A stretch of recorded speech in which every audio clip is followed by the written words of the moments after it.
Chuck Barris, whose game show empire included The Dating Game, The Newlywed Game and that infamous Factory of Cheese, The Gong Show, died at 87.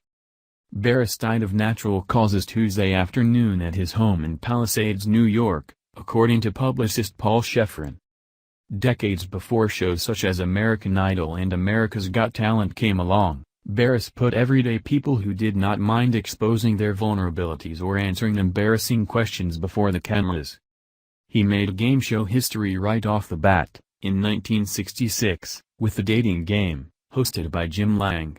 The gimmick: a young female questions three males, hidden from her view, to determine which would be the best date.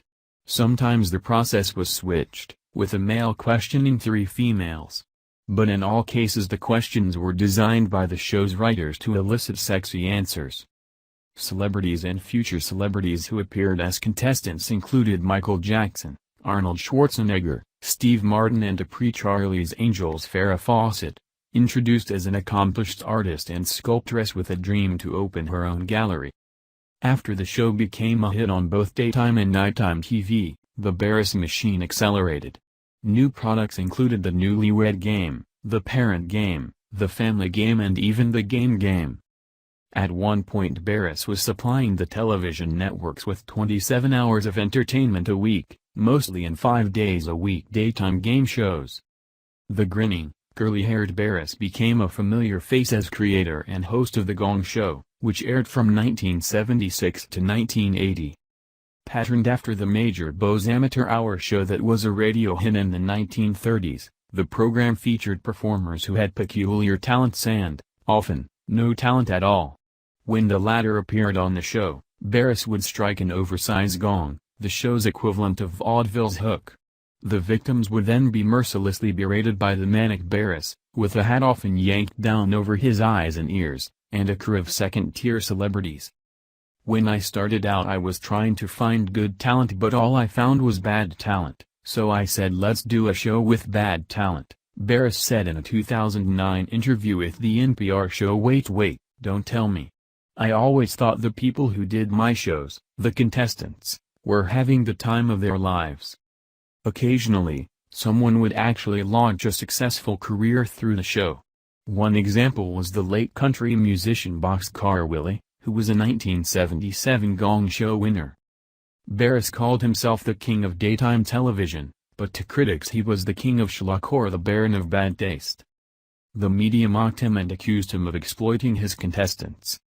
Let me ask you something, which does the most harm, a Gong Show or the killings, pistol whippings and flying blood you see on evening drama? Barris once said in a Los Angeles Times interview. And the critics blamed me for cracking culture? As the Gong Show and Barris' other series were slipping, he sold his company for a reported $100 million in 1980 and decided to go into films. Afterward, a distraught Barris checked into a New York hotel and wrote his autobiography, Confessions of a Dangerous Mind, in 2 months. In it, he claimed to have been a CIA assassin. The book, and the 2002 film based on it, directed by George Clooney, were widely dismissed by disbelievers who said the creator of some of television's most lowbrow game shows had allowed his imagination to run wild when he claimed to have spent his spare time traveling the world, quietly rubbing out enemies of the United States. It sounds like he has been standing too close to the gong all those years, quipped CIA spokesman Tom Crispell. Chuck Barris has never been employed by the CIA and the allegation that he was a hired assassin is absurd, Crispell added. Barris, who offered no corroboration of his claims, was unmoved. Have you ever heard the CIA acknowledge someone was an assassin? He once asked.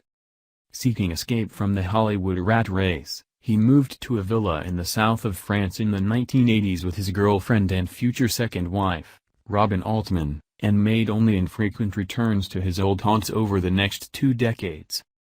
Barris started in entertainment as a page at NBC headquarters in New York in the 1950s and eventually used forged recommendations to get into the network's management training program.